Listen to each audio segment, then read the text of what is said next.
Welcome students, स्वागत आप सभी का अपनी इस मैथमेटिक्स ऑनलाइन क्लासेज में। जैसा कि आप जानते हैं कि हम 10.1 एक्सरसाइज जो है वो कंप्लीट कर चुके हैं, योगफल की सीमा के रूप में निश्चित समाकलन, यानी कि प्रथम सिद्धांत से निश्चित समाकलन। उसके हमने 6 क्वेश्चन कल कंप्लीट कर लिए थे। वो विधि आपको याद रखनी है अच्छे से। इनमें से क्वेश्चन आने की संभावनाएं नगण्य होती है। 10.2 और 10.3 में से 6 नंबर के क्वेश्चन की आने की प्रबल संभावना होती है। तो आप लोग 10.2 और 10.3 को बहुत अच्छे से समझेंगे।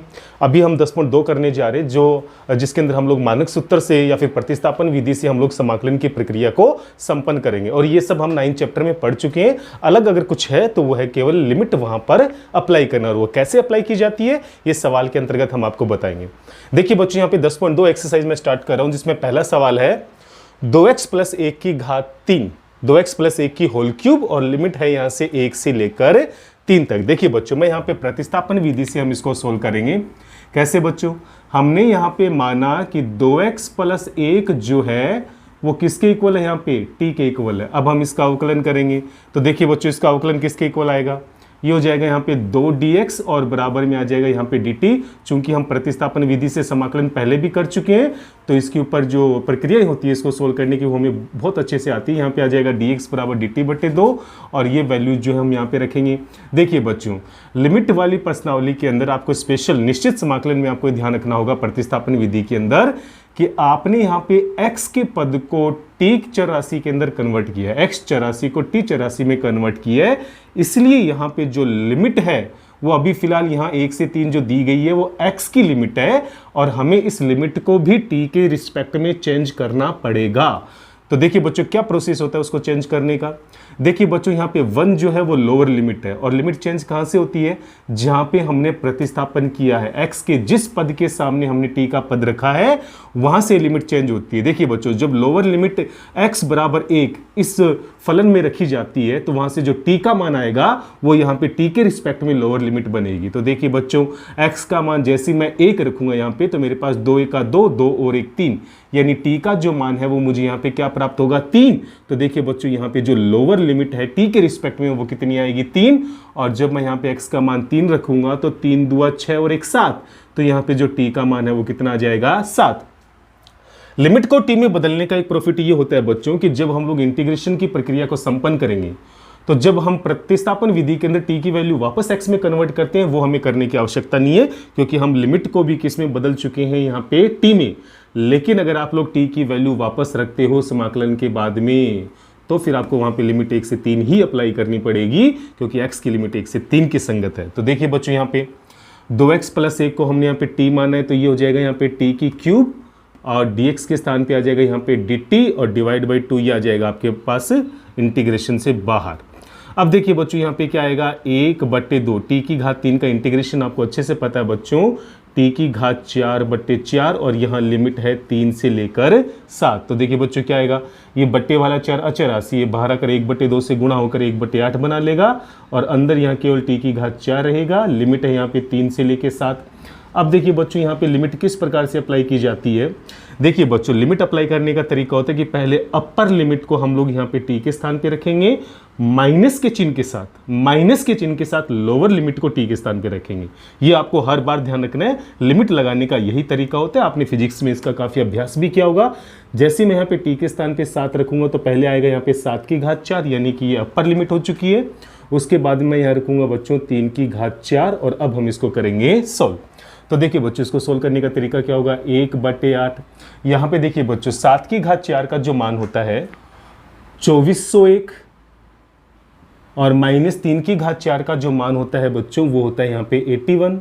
अब देखिए बच्चों, यहाँ पर 1/8 इंटू 2401 में से जब 81 घटाएंगे बच्चों तो हमारे पास यहाँ पे बचेगा, 1 में से 1 गया 0, 8, 10 में से 8 गया तो बचेगा 2, और यहाँ पर हो जाएगा 23 और जब 2320 को मैं 8 से विभाजित करूंगा तो ये हो जाएगा 8 2 16, बचेंगे 7 यानी कि 72, 8 9 72, और ये आ जाएगा 0 यानी कि 290। तो देखा बच्चों, हमने इसको किस प्रकार से सोल्व किया? प्रतिस्थापन विधि के अंतर्गत हमने 2x + 1 को t के इक्वल माना, और चूंकि मैंने इस x चर राशि को t में बदला है इसलिए लिमिट में भी हमें परिवर्तन करना होगा। x की वैल्यू जब मैं यहाँ पर 1 रखूंगा 2x + 1 के स्थान पे, तो जो t का मान आएगा वो t के रिस्पेक्ट में लोअर लिमिट कहलाएगी, और जब x की अपर लिमिट को इस पद में रखकर जब t का मान निकालूंगा तो वो t के रिस्पेक्ट में अपर लिमिट कहलाएगी, जो कि 3 से 7 होगी। अब देखिए बच्चों, इंटीग्रेशन करने के बाद में अगर हमने यहाँ पे t की वैल्यू वापस रखी होती 2x + 1, तो फिर हमें लिमिट यहाँ पे 3 से 7 नहीं बल्कि 1 से 3 ही अप्लाई करनी थी। इस बात का आप लोग विशेष ध्यान रखेंगे।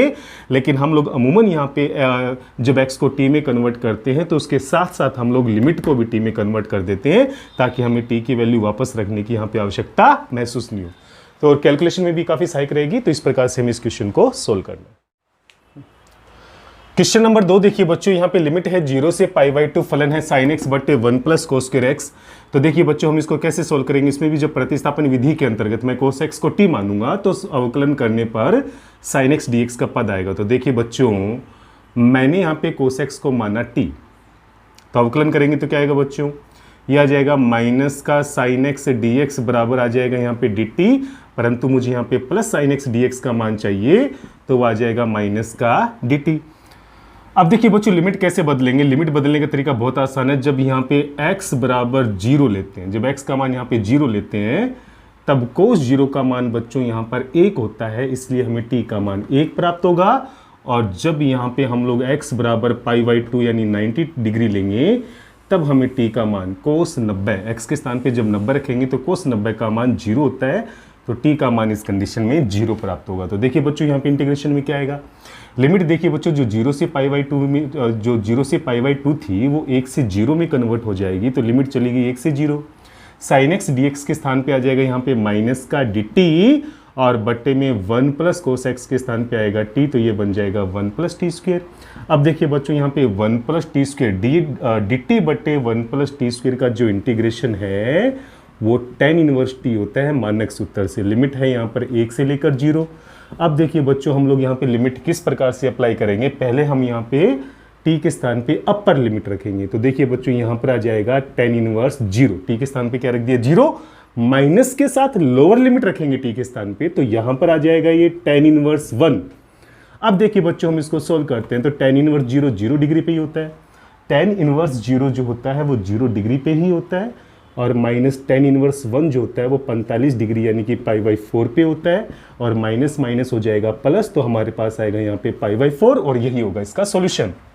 देखिए बच्चों, निश्चित समाकलन की एक विशेषता है कि आप चाहे विधि कोई सी भी लगाओ, तरीका कोई सा भी लगाओ, लेकिन इसका जो फाइनल आंसर आएगा वो लिमिट लगाने के बाद बिल्कुल सेम आना चाहिए, चाहे विधि कोई सी भी हो। निश्चित समाकलन के अंदर आंसर में परिवर्तन नहीं होता, जबकि अनिश्चित समाकलन में विधि बदलने से उसके आंसर में परिवर्तन संभव था। तो बच्चों, निश्चित समाकलन में आप लोग ध्यान रखेंगे, विधि चाहे कोई सी भी लगाओ, तरीका कोई सा भी क्यों ना हो, लेकिन लास्ट में लिमिट लगाने के बाद में आपके पास ये आंसर आना ही चाहिए, उसका आंसर में परिवर्तन कभी नहीं। क्वेश्चन नंबर 3 देखिए बच्चों, हमें यहाँ पे दिया हुआ है लिमिट 1 से 3 है, और यहाँ पर दिया हुआ है cos log x बटे x, और यहाँ पर दिया हुआ है dx। देखिए बच्चों, यहाँ पर भी हम लोग प्रतिस्थापन विधि इस्तेमाल करेंगे। तो देखिए बच्चों, उसके अंतर्गत मैंने यहाँ पे log x को मान लिया t, क्यों, क्योंकि 1 बटे x dx के स्थान पे मेरे को dt मिलेगा। अवकलन करने पे मुझे यहाँ पे 1 बटे x dx के स्थान पे क्या मिलेगा, dt मिलेगा। ये तो होगी बच्चों प्रतिस्थापन की बात। अब हम यहाँ पे लिमिट में परिवर्तन करते हैं। लिमिट क्या होगी बच्चों, जब मैं यहाँ पे x का मान 1 रख रहा हूँ यानी कि लोअर लिमिट, तो log 1 का मान जो होता है बच्चों वो 0 होता है, तो t का मान x बराबर 1 पर मुझे 0 प्राप्त होगा, तो यहाँ पे t बराबर आ जाएगा 0, यानी t के केस में लोअर लिमिट वो 0 बन जाएगी। जब मैं यहाँ पे x बराबर 3 रखता हूँ, तब मुझे यहाँ पर t का मान जो है 3 रखने पे log 3 मिलेगा। log 3 का आपको कोई मान नहीं रखना, दशमलव वाला, आपको केवल यहाँ पे log 3 ही दर्शाना है। तो देखिए बच्चों, जो लिमिट 1 से 3 थी वो अब 0 से log 3 में कन्वर्ट हो चुकी है, और ये सारे परिवर्तन इस इंटीग्रेशन में दर्शाएंगे। तो यहाँ पे लिमिट हो जाएगी 0 से लेकर log 3, 0 से लेकर log 3, तो यहाँ पर आ जाएगा cos log x के स्थान पे आएगा t, तो ये हो जाएगा cos t, और 1 बटे x dx के स्थान पे आ जाएगा बच्चों यहाँ पे dt। और cos t का इंटीग्रेशन आप बहुत अच्छे से जानते हैं बच्चों, ये होता है यहाँ पे sin t। cos t का इंटीग्रेशन sin t, लिमिट है 0 से लेकर log 3। अब देखिए बच्चों, क्या करेंगे, लिमिट लगाने का तरीका वही होगा, पहले t के स्थान पे अपर लिमिट, तो देखिए बच्चों यहाँ पे sin और t के स्थान पे मैं पहले लगाऊंगा यहाँ पे log 3 और माइनस के साथ लोअर लिमिट t के स्थान पे यानी 0 रखेंगे तो ये बन जाएगा साइन 0। साइन 0 का मान बच्चों 0 होता है, तो हमारे पास यहाँ पे केवल साइन log 3 ही बचने वाला है और यही होगा हमारा सॉल्यूशन। देखिए बच्चों क्वेश्चन नंबर 4 हमें दिया हुआ है e की पावर रूट एक्स बटे रूट एक्स और लिमिट है हमारे पास 0 से लेकर 1। तो देखिए बच्चों हमें यहाँ पर भी प्रतिस्थापन विधि इस्तेमाल करनी है। मैंने यहाँ पे रूट एक्स बराबर जो है वो t माना। अवकलन करने पे 1 बटे रूट एक्स डी एक्स का मान आपको निकालना पड़ेगा। तो रूट एक्स का अवकलन हो जाएगा यहाँ पे 1 बटे 2 रूट एक्स और यहाँ पर आएगा डी एक्स बराबर डी टी। तो देखिए बच्चों ये dx बटे रूट एक्स का जो मान है वो हो जाएगा यहाँ पे 2 dt। और देखिए बच्चों यहाँ पे जब हम लोग लिमिट में परिवर्तन करेंगे, लिमिट में परिवर्तन करना आवश्यक है। तो देखिए बच्चों लिमिट में परिवर्तन जब हम यहाँ पे x बराबर 0 लेते हैं, x बराबर क्या लेते हैं 0, तब हमें t का मान देखिए x का मान 0 लेंगे तो 0 का वर्गमूल 0 ही होता है, इसलिए मुझे t का मान भी 0 मिलेगा। और जब हम यहाँ पे x बराबर 1 लेते हैं तब हमें यहाँ पे t का मान भी 1 मिलेगा। कहने का मतलब जो लिमिट 0 से 1 थी t के केस में भी वो 0 से 1 ही नजर आएगी, हालांकि इसमें परिवर्तन हो चुका है। तो देखिए बच्चों यहाँ पर e की पावर रूट एक्स, तो देखिए बच्चों e की पावर रूट एक्स को हमने माना था t और dx अपॉन में रूट एक्स के स्थान पे आ जाएगा 2 dt, तो 2 को ले लेंगे हम लोग बाहर। तो देखिए बच्चों यहाँ पर बाहर आएगा 2 और e की घात t का समाकलन जो होता है वो e की घात t होगा। लिमिट है 0 से लेकर 1। अब देखिए बच्चों हम यहाँ लिमिट अप्लाई करेंगे। पहले मैं अपर लिमिट t के स्थान पे 1 रखूंगा तो यहाँ पर e की घात 1 आएगा। उसके बाद में माइनस के साथ मैं यहाँ पर e के ऊपर 0 रखूंगा क्योंकि ये लोअर लिमिट है, तो यहाँ पर e की घात 0 आएगी। अब इसको सोल्व करेंगे तो e की घात 1 का मान e होता है और e की घात 0 का मान यहाँ 1 होता है, क्योंकि किसी भी पद की घात 0 का मान क्या होता है, हमेशा 1 होता है। तो देखिए बच्चों यही होगा हमारा सॉल्यूशन। देखिए बच्चों क्वेश्चन नंबर 5 जहां पे लिमिट है 0 से π/2, रूट में हमें दिया हुआ है 1 प्लस साइन एक्स। तो देखिए बच्चों हम इसका इंटीग्रेशन कैसे करेंगे, काफ़ी आसान है ये क्वेश्चन। यहाँ पे देखिए बच्चों लिमिट है 0 से π/2 और यहाँ पे देखिए बच्चों मैं 1 को लिख सकता हूँ यहाँ पे sine square x by 2 plus में कोस स्क्वेयर एक्स बाई 2। आप समझ गए होंगे बच्चों, मैंने 1 को यहाँ पे क्या लिख दिया, sine square x by 2 plus cos square x by 2 अर्ध कोणों में, और साइन एक्स को बच्चों मैं यहाँ पे लिख सकता हूँ 2 साइन एक्स बाई 2 और गुणा में है इसके कोस एक्स बाई 2 और यहाँ पर आएगा dx। और ऐसा लिखने का बच्चों यहाँ रीजन क्या था, इसको लिखने का रीजन ये था कि यहाँ से रूट हटाने के लिए मुझे इसके अंदर होल स्क्वायर बनाना था। और वो होल स्क्वायर किसका बनेगा, यहाँ पे आप देख पा रहे होंगे बच्चों, यहाँ पे होल स्क्वायर बनेगा sine x by 2 plus cos x by 2 की होल स्क्वायर, और इससे यहाँ पे रूट भी हटेगा। तो देखा बच्चों 1 प्लस साइन एक्स को अर्ध कोणों में तोड़ते हुए मैंने यहाँ पे इसको sine x by 2 plus cos x by 2 की होल स्क्वायर का फॉर्मूला बना दिया। अब देखिए बच्चों जैसे हम लोग यहाँ से रूट हटाएंगे क्या आएगा हमारे पास, 0 से π/2 यहाँ पे मेरे पास बचेगा साइन एक्स बाई 2 और प्लस में बचेगा मेरे पास कोस एक्स बाई 2 और यहाँ पर आएगा dx। अब देखिए बच्चों हम इसका इंटीग्रेशन करते हैं। साइन एक्स बाई 2 का समाकलन होता है बच्चों माइनस का कोस एक्स बाई 2, क्या होता है यहाँ पे माइनस का कोस एक्स बाई 2 और x का गुणांक 1/2 भाग में आएगा तो 2 चला जाएगा गुणा में। इसी प्रकार कोस एक्स बाई 2 का समाकलन होता है बच्चों साइन एक्स बाई 2 और समाकलन के केस में x का गुणांक 1/2 जो भाग में आएगा वो चला जाएगा गुणा में, और यहाँ पे हम लोग लिमिट अप्लाई कर देंगे बच्चों 0 से लेकर π/2। अब देखिए बच्चों इन दोनों में से मैं 2 बाहर कॉमन ले रहा हूँ और पहले मैं यहाँ पे लिख रहा हूँ साइन एक्स बाई 2 क्योंकि ये पॉजिटिव पद है, और उसके बाद में मैं लिख रहा हूँ यहाँ पे माइनस का कोस एक्स बाई 2 और यह लिमिट है 0 से π/2। अब देखिए बच्चों यहाँ पे लिमिट हम किस प्रकार से अप्लाई करेंगे ये देखने वाली बात है। पहले इस पूरे पद में x के स्थान पे अपर लिमिट, माइनस के साथ इस पूरे पद में x के स्थान पे 0 यानी कि लोअर लिमिट। तो देखिए बच्चों पहले मैं यहाँ पे अपर लिमिट अप्लाई कर रहा हूँ, तो जहाँ जहाँ x है वहाँ पे मैं π/2 रखूँगा, तो यहाँ पहला पद तो बन जाएगा साइन π/4, क्योंकि x के स्थान पे π/2 रखेंगे तो बट्टे में 2 ऑलरेडी दिया हुआ है तो ये बन जाएगा π/4, और माइनस का भी यहाँ पर आ जाएगा कोस π/4। तो देखा बच्चों मैंने पहले यहाँ पे x के स्थान पे अपर लिमिट लगा दी, x के स्थान पे मैंने π/2 रख दिया, माइनस के साथ मैं यहाँ पे 0 रखूंगा यानी कि x के स्थान पे लोअर लिमिट लगाऊंगा। तो साइन x बटे 2 में x के स्थान पे 0 रखेंगे बच्चों, तो यहाँ पर आ जाएगा साइन 0 और इसी प्रकार यहाँ पर आ जाएगा कोस 0। तो देखा बच्चों हमने यहाँ पे पहले इस फलन में upper limit minus lower limit, और अब हम इसको कर लेंगे सोल्व। तो देखा बच्चों साइन 45 और कोस 45 का मान 1/√2 होता है और कोस 45 का मान भी 1/√2 होता है। साइन 0 का मान 0 होता है और कोस 0 का मान 1 होता है। तो देखिए बच्चों यहाँ पर क्या बचेगा, ये पूरा पार्ट हो जाएगा 0, तो कुल मिलाकर अंदर 1 बचेगा, माइनस माइनस प्लस 1 बचेगा और 1 को 2 से गुणा करेंगे तो 2 आएगा और यही होगा हमारा सॉल्यूशन। तो देखा बच्चों हमने यहाँ पे बिना प्रतिस्थापन विधि के किस प्रकार से हमने इस क्वेश्चन को सोल्व किया है, इसके ऊपर आप लोग जरूर। तो यहाँ पे लिमिट है 0 से c, फलन है y/√y प्लस c और यहाँ पर दिया हुआ dy। देखिए बच्चों प्रतिस्थापन विधि इस्तेमाल करेंगे, यहाँ पे हम इसको सोल्व करेंगे। देखिए बच्चों जो रूट में y प्लस c दिया हुआ है, पूरे रूट y प्लस सी को अगर मैं t मानता हूँ, या यूं कहें कि y प्लस सी को मैंने यहाँ पे माना t², मैंने यहाँ पे y प्लस सी को क्या माना t²। तो देखिए बच्चों यहाँ से y की जो वैल्यू है वो आएगी t² माइनस सी, और जब हम इसका अवकलन करेंगे तो यहाँ से dy का मान आ जाएगा 2t dt, जहाँ पे c अचर राशि है उसका अवकलन 0 हो जाएगा। अब देखिए बच्चों हम लिमिट में कैसे परिवर्तन करेंगे, जब हम यहाँ पे y की वैल्यू 0 लेते हैं तब मुझे यहाँ पे t का जो मान है क्या प्राप्त होगा, y का मान 0 रहेंगे तो यहाँ c मिलेगा, तो t का मान मुझे वर्गमूल करने पे यानी कि मुझे अंडर रूट का c प्राप्त होगा। और अब देखिए बच्चों जब मैं यहाँ पे y का मान c लेता हूँ तब मुझे t का मान क्या प्राप्त होगा, जैसे मैं y के स्थान पे c लूँगा तो c में c जोड़ेंगे 2c और तो t का मान आ जाएगा √2c। तो यहाँ पे t का मान क्या आ जाएगा, अंडर रूट का 2c।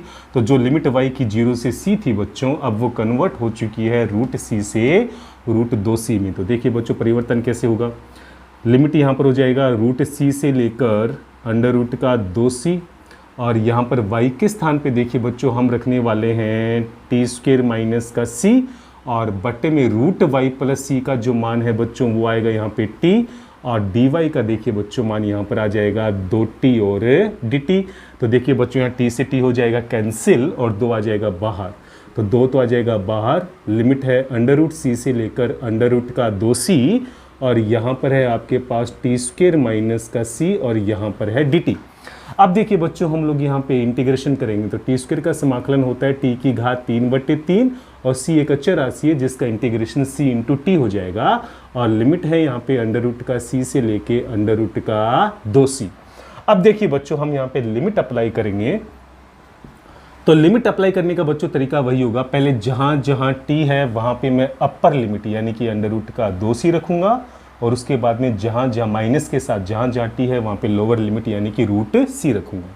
अपर लिमिट लगाएंगे, देखिए बच्चों t के स्थान पे अंडर रूट का 2c रखेंगे तो ये आ जाएगा अंडर रूट 2c की घात यहाँ पर आने वाली है 3 और बट्टे में आएगा 3। तो मैंने यहाँ पे t के स्थान पे अंडर रूट का 2c रख दिया, माइनस का यहाँ पे c के गुणा में भी आने वाला है यहाँ पे अंडर रूट का 2c। तो बच्चों ये हो जाएगी हमारी अपर लिमिट। समझने का प्रयास कीजिए, जहाँ जहाँ t था वहाँ पे मैंने अंडर रूट का 2c रख दिया, माइनस के साथ यहाँ पे अब मैं जहाँ जहाँ t है वहाँ पे लोअर लिमिट यानी कि √c रखूँगा। तो यहाँ पे देखिए बच्चों ये बन जाएगा √c/3 की होल क्यूब, √c/3 की होल क्यूब, माइनस में c के गुणा में भी यहाँ पे t था तो वहाँ पर भी √c आएगा। तो इस प्रकार से बच्चों हमने यहाँ पे upper limit minus lower limit की जो प्रक्रिया थी वो संपन्न कर दी। अब देखिए बच्चों हम इसको कैसे सॉल्व करेंगे। यहाँ देखिए बच्चों बाहर दिया हुआ है 2, अंडर रूट 2c की घात 3 का मतलब रूट का मतलब बच्चों कहीं ना कहीं घात 1/2 से होता है, तो √2 की घात 3 जो होती है वो 2√2 होता है। देखिए बच्चों √2 की घात 3 को जब हम खोलेंगे तो वो बनेगा 2√2, और √c की घात 3 को हम लिख सकते हैं c की घात 3/2। कैसे? क्योंकि √c का मतलब होता है c की घात 1/2, और जब हम उसकी होल क्यूब करेंगे तो घात बन जाएगी 3/2, और इसके बट्टे में यहाँ पे आने वाला है 3। माइनस देखिए बच्चों यहाँ पे √2 रहेगा एज इट इज़, यहाँ √2 में हमने कोई परिवर्तन नहीं किया, लेकिन जब √c को c से गुणा करेंगे तो c की टोटल घात यहाँ पर भी कितनी बन जाएगी 3/2। तो देखिए बच्चों ये होगी यहाँ पे अपर लिमिट वाला पार्ट। माइनस के साथ देखिए बच्चों लोअर लिमिट वाले पार्ट को सोल्व करेंगे तो अंडर रूट सी की घात 3 का मतलब वही यहाँ पे सी की घात 3/2 से होगा, बटे में आएगा 3 और माइनस जब रूट सी को सी से गुणा करेंगे तो सी की घात यहाँ पर भी 3/2 देखने को मिलेगी। तो देखिए बच्चों यहाँ प्रत्येक पद में सी की घात 3/2 है, तो वो मैं सी की घात 3/2 बाहर ले लेता हूँ कॉमन। तो अंदर देखिए बच्चों यहाँ बचेगा 2√2/3, यहाँ बचेगा अंडर रूट का 2, यहाँ बचेगा माइनस का 1/3 और ब्रैकेट हटाएंगे तो माइनस माइनस प्लस और यहाँ पर हो जाएगा 1। अब देखिए बच्चों 2c की घात 3/2, तो यहाँ देखिए बच्चों 3 अगर मैं इन दोनों पदों में से लघुत्तम लेता हूँ, अगर इन दोनों पदों में से मैं 3 लघुत्तम लेता हूँ तो यहाँ पर आएगा 2√2 और यहाँ आएगा माइनस का 3√2। प्लस में देखिए बच्चों अगर मैं इन दोनों पदों में से 3 लघुत्तम लेता हूँ तो यहाँ अंश में तो आएगा -1 और यहाँ पे 3 1 आएगा 3। अब देखिए बच्चों ये हो जाएगा 2c की घात 3/2, 3 में से 1 घटाएंगे बचेगा 2/3, तो ये तो आ जाएगा 2/3 और प्लस में यहाँ 2√2 में से 3√2 घटाएंगे तो यहाँ पर आ जाएगा माइनस का 1√2/3। तो देखिए बच्चों यहाँ पर वापस 3 लघुत्तम लेंगे और वो 3 आ जाएगा बाहर, तो बाहर तो आ जाएगा 2/3 सी की घात 3/2 और 3 लघुत्तम लेने के बाद अंश में बचेगा 2 - √2 और यही होगा हमारा सॉल्यूशन। तो देखिए बच्चों कैलकुलेशन की दृष्टि से ये सवाल जो है वो काफ़ी महत्वपूर्ण है, आपको इसके ऊपर निश्चित तौर पे अभ्यास करना होगा। बाकी इसमें जो सोल्व करने का तरीका था प्रतिस्थापन विधि के द्वारा वो बिल्कुल वही था जो हम पूर्ववर्ती सवालों में कर चुके हैं, इसलिए आप इस सवाल के ऊपर जरूर प्रैक्टिस कीजिए। क्वेश्चन नंबर 7 देखिए बच्चों हमें दिया हुआ e की घात tan इनवर्स x बटे 1 + x²। तो देखिए बच्चों प्रतिस्थापन विधि से ये सवाल काफ़ी आसान रहेगा। यहाँ पे जैसे मैं tan इनवर्स x को t मानूंगा तो मुझे dx बटे 1 + x² बराबर dt मिल जाएगा। तो देखिए बच्चों इसका सॉल्यूशन हम लोग किस प्रकार से निकालेंगे।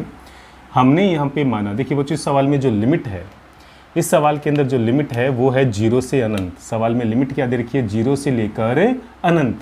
तो देखिए बच्चों हमने यहाँ पे माना कि जो tan इनवर्स x है वो किसके इक्वल है, t के इक्वल। अवकलन करेंगे तो 1/1 + x² dx बराबर आ जाएगा यहाँ पे dt। तो देखिए बच्चों यहाँ पे लिमिट में किस तरह से परिवर्तन आएगा, जब हम यहाँ पे x का मान लोअर लिमिट यानी कि 0 लेते हैं तब हमें यहाँ पे t का मान tan इनवर्स 0 0 होता है, इसलिए t का मान भी हमें 0 प्राप्त होगा। लेकिन बच्चों जब हम यहाँ पे x बराबर अनंत लेते हैं तब हमें यहाँ पे t का मान tan इनवर्स अनंत यानी कि 90 डिग्री कितना प्राप्त होता है, 90 डिग्री, क्योंकि tan 90 का जो मान होता है वो अनंत होता है, इसलिए tan इनवर्स अनंत का मान 90 डिग्री होगा। तो जो लिमिट 0 से अनंत थी बच्चों अब वो t के रिस्पेक्ट में 0 से π/2 में कन्वर्ट हो गई और यह सवाल बन जाएगा e की घात t, tan इनवर्स x को t माना है और बचे हुए पार्ट dx अपॉन में 1 + x² के स्थान पे dt आएगा। e की घात t का समाकलन बच्चों e की घात t ही होता है। लिमिट भी हम लोग t में कन्वर्ट कर चुके हैं 0 से π/2। एक बार हम लोग यहाँ पे अपर लिमिट यानी कि t के स्थान पे π/2 रखेंगे और माइनस यहाँ पे बच्चों लोअर लिमिट यानी t के स्थान पे 0 रखेंगे। तो सोल्व करेंगे बच्चों तो e की घात π/2 में कोई परिवर्तन नहीं होगा और e की घात 0 का मान होता है 1 और यही होगा हमारा। बच्चों सवाल नंबर 8 है 1 से लेकर 2 तक की लिमिट है और यहाँ पर है 1 + log x की होल स्क्वायर बट्टे में x और dx। देखिए बच्चों ये सवाल पहले भी आ चुके हैं बिना लिमिट के और यहाँ पर देखिए बच्चों हमें यहाँ पे प्रतिस्थापन विधि के अंतर्गत हमें यहाँ पे 1 + log x को हमें यहाँ पे t मानना होगा और अवकलन करेंगे तो ये हो जाएगा 1/x dx बराबर में dt।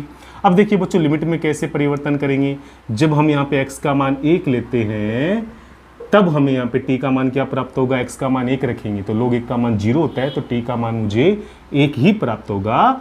और जब मैं यहाँ पे x बराबर 2 लेता हूँ तब मुझे यहाँ पर जो t का मान है वो मुझे यहाँ पर प्राप्त हो जाएगा 1 + log 2। क्या प्राप्त हो जाएगा, 1 + log 2। x के स्थान पे 2 रखेंगे तो t का मान आ जाएगा 1 + log 2 और आपको यहाँ पर 1 + log 2 ही लेना है।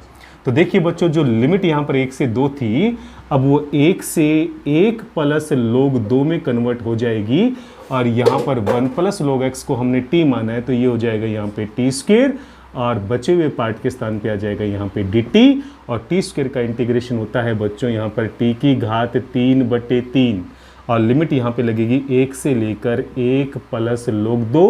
एक बात का विशेष ध्यान रखिए बच्चों, निश्चित समाकलन में कभी भी प्लस का c इस्तेमाल नहीं होगा, क्योंकि यहाँ पे ये निश्चित समाकलन है, लिमिट के अंतर्गत आपको पर्टिकुलर वैल्यू ही निकालनी होती है। तो निश्चित समाकलन के किसी भी सवाल में, या यूं कहें कि लिमिट वाले समाकलन के किसी भी सवाल में प्लस c ऐड आपको नहीं करना है। इस बात पे विशेष ध्यान रखेंगे, वरना वो क्वेश्चन रॉन्ग माना जाएगा। अब देखिए बच्चों, t के स्थान पे मैं 1 प्लस log 2 रखूंगा, तो अपर लिमिट के अनुसार यहाँ पर आएगा 1 प्लस log 2 की घात 3 और बट्टे में आएगा 3। ये तो हो जाएगी अपर लिमिट। मैंने t के स्थान पे 1 प्लस log 2 ले लिया, माइनस लोअर लिमिट t के स्थान पे 1 लेंगे, तो ये बन जाएगा यहाँ पर 1/, और यही होगा आपका सॉल्यूशन। क्वेश्चन नंबर 9 देखिए बच्चों, यहाँ पे सवाल है लिमिट अल्फा से बीटा दे रखी है dx बटे root of x minus alpha into beta minus x. देखिए बच्चों, सवाल के अंदर यहाँ पे रूट नहीं लगा होगा प्रश्नावली के अंदर, तो देखिए बच्चों वहाँ पे आप लोग जरूर चेंज कर लीजिएगा, वहाँ पे आपको रूट लगाना है, तब ये क्वेश्चन सही हो पाएगा। तो ये क्वेश्चन पहले भी आ चुका है बच्चों, अगर आपको याद हो तो। उस वक्त हमने इसको जैसे सोल्व किया था, मैं यहाँ पे वही विधि इस्तेमाल करने वाला हूँ, और मैंने यहाँ पे x माइनस अल्फा, उस टाइम भी मैंने यहाँ पे x माइनस अल्फा को टी स्क्वायर ही मान के इसको सोल्व किया था प्रतिस्थापन विधि के अंतर्गत। तो देखिए बच्चों, मैंने यहाँ पे x माइनस अल्फा को माना है t, जिससे मुझे x की जो वैल्यू है वो टी स्क्वायर प्लस अल्फा प्राप्त होगी। जो अवकलन करने पे मुझे यहाँ पे dx का जो मान है वो 2t और dt प्राप्त होगा। तो देखिए बच्चों, मैंने सवाल की शुरुआत कैसे की है, x माइनस अल्फा को मैंने टी स्क्वायर मानकर। तो देखिए बच्चों, लिमिट में भी थोड़ा परिवर्तन दर्शा देते हैं। जब मैं यहाँ पे x बराबर लेता हूँ अल्फा, तो मुझे यहाँ पे t का मान क्या होगा, x के स्थान पे अल्फा लेंगे तो अल्फा माइनस अल्फा 0, और 0 का वर्गमूल 0 होता है, तो t का मान भी 0 आएगा। और जब बच्चों यहाँ पे मैं x का मान लेता हूँ बीटा, तब मुझे यहाँ पे t का जो मान है वो क्या प्राप्त होगा, यहाँ पे x के स्थान पे बीटा रखेंगे तो बीटा माइनस अल्फा, और उसका जब वर्गमूल करेंगे तो मुझे यहाँ पे रूट बीटा माइनस अल्फा प्राप्त हो जाएगा।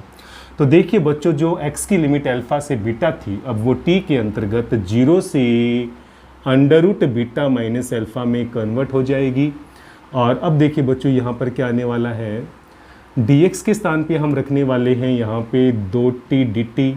नीचे देखिए बच्चों, यहाँ पे रूट में क्या आएगा, x माइनस अल्फा को हमने माना हुआ है टी स्क्वायर, और बीटा माइनस एक्स, और x के स्थान पे टी स्क्वायर प्लस अल्फा आएगा। चूंकि बाहर माइनस है, इसलिए माइनस का टी स्क्वायर और ये माइनस का अल्फा में कन्वर्ट हो जाएगा।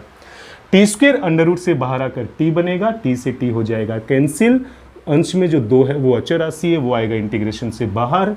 लिमिट यहाँ 0 से अंडर रूट में बीटा माइनस अल्फा ही रहने वाली है, और यहाँ पर आ जाएगा dt बटे अंडर रूट में बीटा माइनस अल्फा। देखिए बच्चों, यहाँ पर बीटा माइनस अल्फा और माइनस का टी स्क्वायर का पद यहाँ पे शेष बचेगा। अब देखिए बच्चों, इसमें क्या परिवर्तन करेंगे, 2 इंटू में 0 से under root beta minus alpha dt बटे में under root beta minus alpha को बच्चों मैं यहाँ पे रूट बीटा माइनस अल्फा की होल स्क्वायर लिख सकता हूँ, और माइनस यहाँ पर आएगा टी स्क्वायर।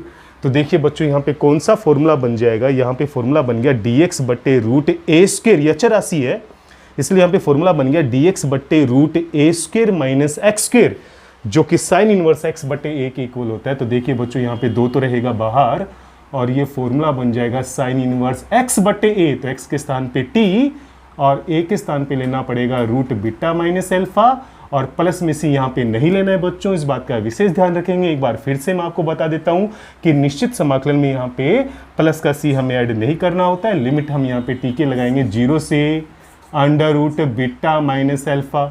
अब देखिए बच्चों, मैं यहाँ पे t के स्थान पे पहले अपर लिमिट यानी कि रूट बीटा माइनस अल्फा रखूंगा, तो ये हो जाएगा sine root beta minus alpha बटे रूट बीटा माइनस अल्फा, यानी यहाँ पे 1 आएगा, और माइनस के साथ मैं यहाँ पे लोअर लिमिट 0 रखूंगा, तो ये साइन इनवर्स 0 बनेगा। और देखिए बच्चों, यहाँ पे साइन इनवर्स 1 जो होता है वो 90 डिग्री पे होता है, और साइन इनवर्स 0 जो होता है वो 0 डिग्री पे होता है। 2 से 2 यहाँ कैंसिल होके हमारे पास केवल बचेगा पाई, और यही होगा हमारा सॉल्यूशन। क्वेश्चन नंबर 10 देखिए बच्चों, लिमिट है यहाँ पे 0 से पाई/4, फलन है sine x plus cos x बटे 9 प्लस 16 साइन 2x। देखिए बच्चों, नौवीं विविध के अंदर ये क्वेश्चन हमारे पास आ चुका है और हमने इसको सोल्व भी किया था और आज यहाँ पे यही सवाल लिमिट के साथ आया है। तो देखिए बच्चों, इसको सोल्व करने की जो विधि है वो वही रहेगी जो हमने पहले की है। ध्यान रहे बच्चों, अंश में sin x plus cos x है तो हमें यहाँ पे नीचे sin x minus cos x की होल स्क्वायर बनानी पड़ेगी और इसकी जो प्रक्रिया है वो मैं आपको पहले भी बता चुका हूँ और एक बार फिर से समझ लीजिए बच्चों। यह लिमिट है 0 से π/4, अंश में हमें दिया हुआ है यहाँ पे sin x और प्लस में कोस एक्स, बट्टे में है यहाँ पे 9 + 16 और sin 2x को मैं लिख सकता हूँ बच्चों 1 माइनस sin 2x। क्या लिखेंगे sin 2x को? 1 माइनस sin 2x, क्योंकि 1 माइनस sin 2x जो है वो sin x minus cos x की होल स्क्वायर बन जाएगा। तो देखिए बच्चों कैसे परिवर्तन करेंगे। 0 से π/4, अंश में है यहाँ पे sin x प्लस में कोस एक्स, बट्टे में 16 × 16, 16 में 9 जोड़ेंगे तो ये आ जाएगा यहाँ पे 25, माइनस में यहाँ पे आएगा 16 और 1 को मैं यहाँ पे लिख सकता हूँ बच्चों sin स्क्वायर x और प्लस का कोस स्क्वायर x और माइनस sin 2x का सूत्र होता है 2 sin x और इंटू में कोस x। तो देखिए बच्चों क्या परिवर्तन किया, 16 × 16, 16 और 9 हो जाएगा 25, 16 को इस पद से गुणा करेंगे तो 16 यहाँ पे गुणा में आएगा और 1 को मैंने लिख दिया sin square plus cos square और sin 2x हो जाएगा यहाँ पे 2 sin x कोस x। तो देखिए बच्चों यहाँ पे क्या परिवर्तन आएगा अगले स्टेप में। 0 से π/4, अंश में है यहाँ पे sin x प्लस में कोस x, बट्टे में देखिए बच्चों यहाँ पे 25 माइनस 16 और इन तीनों पदों को मैं यहाँ लिख सकता हूँ sin x minus cos x की होल स्क्वायर और यहाँ पे आएगा dx। अब देखिए बच्चों, प्रतिस्थापन विधि के अंतर्गत हम यहाँ पे मान के चलेंगे कि sin x minus cos x जो है वो t के इक्वल है। तो देखिए बच्चों यहाँ पे अवकलन करेंगे तो हमारे पास आएगा cos x plus sin x dx बराबर dt, यानी अंश का पूरा पार्ट आपके पास यहाँ पे dt में कन्वर्ट हो जाएगा। लिमिट की बात करें बच्चों तो जब x बराबर मैं 0 लेता हूँ तो मुझे यहाँ पे t का मान क्या प्राप्त होगा, x बराबर 0 लेंगे तो sin 0 का मान 0, cos 0 का मान 1 होता है तो बाहर माइनस है तो t का मान हमें -1 प्राप्त होगा। अब देखिए बच्चों, जब मैं यहाँ पर x बराबर π/4 लेता हूँ तब मुझे यहाँ पे t का मान sin 45 माइनस कोस 45 यानी कि 0 प्राप्त होगा, क्योंकि sin 45 और कोस 45 का मान 1/√2 होता है। तो देखिए बच्चों क्या परिवर्तन आएगा इसमें। जो लिमिट 0 से π/4 थी वो t के अंतर्गत अब -1 से 0 में कन्वर्ट हो जाएगी। अंश में sin x plus cos x dx जो था वो यहाँ पे dt में कन्वर्ट हो जाएगा और बट्टे में देखिए बच्चों यहाँ पर आ जाएगा 25 माइनस 16 और यहाँ पर आ जाएगा t स्क्वायर। तो देखा बच्चों यहाँ पे 25 माइनस 16 t स्क्वायर आ जाएगा। अब देखिए बच्चों इसमें क्या परिवर्तन करेंगे, -1 से 0, यहाँ पर है dt, 25 को लिख सकता हूँ 5 का वर्ग और 16 t स्क्वायर को हम लिख सकते हैं 4t की होल स्क्वायर। तो देखिए बच्चों यहाँ पे कौन सा फॉर्मूला नजर आएगा, ये बन गया dx बट्टे a square minus x square, dx बट्टे a square minus x square जो कि 1/2a, a के स्थान पे 5 है, यहाँ पर आएगा log a प्लस एक्स यानी कि आ जाएगा 5 + 4t, क्योंकि x के स्थान पे 4t लेना है, और बट्टे में a माइनस एक्स यानी कि 5 - 4t और प्लस में माफ कीजिए सी तो यहाँ लगेगा नहीं, t का जो गुणांक 4 है बच्चों वो आएगा यहाँ पे भाग में, ये लगाना मत भूल जाना। और इस सब के ऊपर जो लिमिट है वो अप्लाई होगी -1 से 0। तो देखिए बच्चों बाहर तो आ जाएगा यहाँ पे 1/40 और यहाँ पर देखिए बच्चों जब मैं लिमिट अप्लाई करूँगा तो पहले इस पूरे पद में t के स्थान पे 0 रखूँगा, माइनस के साथ इस पूरे पद में t के स्थान पे -1 रखूँगा। तो पहला परिवर्तन देखिए, जब मैं t के स्थान पे 0 रख रहा हूँ यानी कि अपर लिमिट लगाऊंगा तो यहाँ पे मेरे पास आएगा बच्चों log, t के स्थान पे ऊपर नीचे 0 0 रखेंगे तो ये 5/5 यानी कि 1 हो जाएगा, तो log 1 और माइनस के साथ देखिए बच्चों जब मैं यहाँ पे अपर लिमिट लोअर लिमिट -1 रखूँगा तो 5 - 4 यानी ये तो 1 हो जाएगा और ये 5 + 4 हो जाएगा। जब t का मान -1 लूँगा तो ये बन जाएगा 1/9। तो यहाँ पे देखिए बच्चों हम इसको सोल्व करेंगे तो ये हो जाएगा 1/40, log 1 का मान 0 होता है, माइनस यहाँ पे log 1/9 आएगा और देखिए बच्चों 1/40 और यहाँ पर log ये जो माइनस है ये 1/9 के यहाँ घात यानी इन्वर्स में चला जाएगा, तो जिससे मैं यहाँ पर 1/9 का जो इन्वर्स है वो यहाँ पे प्लस का 9 हो जाएगा और यहाँ पर प्लस का 9 होते ही हमें हमारा सॉल्यूशन जो है वो प्राप्त हो जाएगा। तो देखा बच्चों, इसका जो फाइनल सॉल्यूशन आएगा वो आएगा 1/40 log 9 के रूप में। और इसमें भी हम थोड़ा सा परिवर्तन और भी कर सकते हैं बच्चों। देखिए मामूली सा परिवर्तन इसमें और भी हो सकता है। यहाँ पर देखिए बच्चों 1/40 है, यहाँ पर है log, और 9 को मैं लिख सकता हूँ यहाँ पे 3 की घात 2। log को 9 को हम क्या लिख सकते हैं यहाँ पे 3 की घात 2।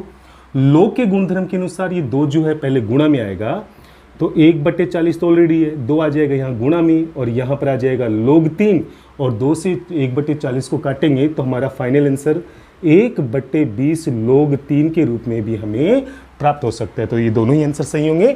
तो देखा बच्चों, ये सवाल पहले भी हम लोग कर चुके हैं, इसमें हमने नया कुछ किया है, तो वो है लिमिट यहाँ पे हमने अप्लाई की है। तो आज के लिए बस बच्चों इतना ही। हम यहाँ पे आज 10.2 एक्सरसाइज के जो प्रतिस्थापन विधि के ऊपर निश्चित समाकलन था उसके हमने 10 क्वेश्चन कंप्लीट कर लिए हैं। और आपने देखा होगा बहुत सारे क्वेश्चन वही हैं जो पीछे रिपीट हो चुके हैं, केवल उसमें हमने नया कुछ किया है, तो वो है लिमिट। वहाँ पे हमने अप्लाई की है। लिमिट लगाने का जो तरीका होता है वो होता है upper limit minus lower limit. और बच्चों एक बात का ध्यान रहे कि निश्चित समाकलन में कभी भी प्लस सी आपको ऐड नहीं करना है, वरना क्वेश्चन रॉन्ग हो जाएगा। और यहाँ तक आप लोग इसको अच्छे से सोल्व कीजिए। पूर्ववर्ती विधि से हमने इसको सोल्व किया है, इसमें आपको किसी भी प्रकार से कोई भी दिक्कत नहीं आएगी। फिर भी कोई आपको डाउट्स यहाँ पे उत्पन्न होता है तो आप बेझिझक मुझसे पूछिए, और इसी तरह से मेहनत के साथ लगे रहिए। जय हिंद, जय भारत।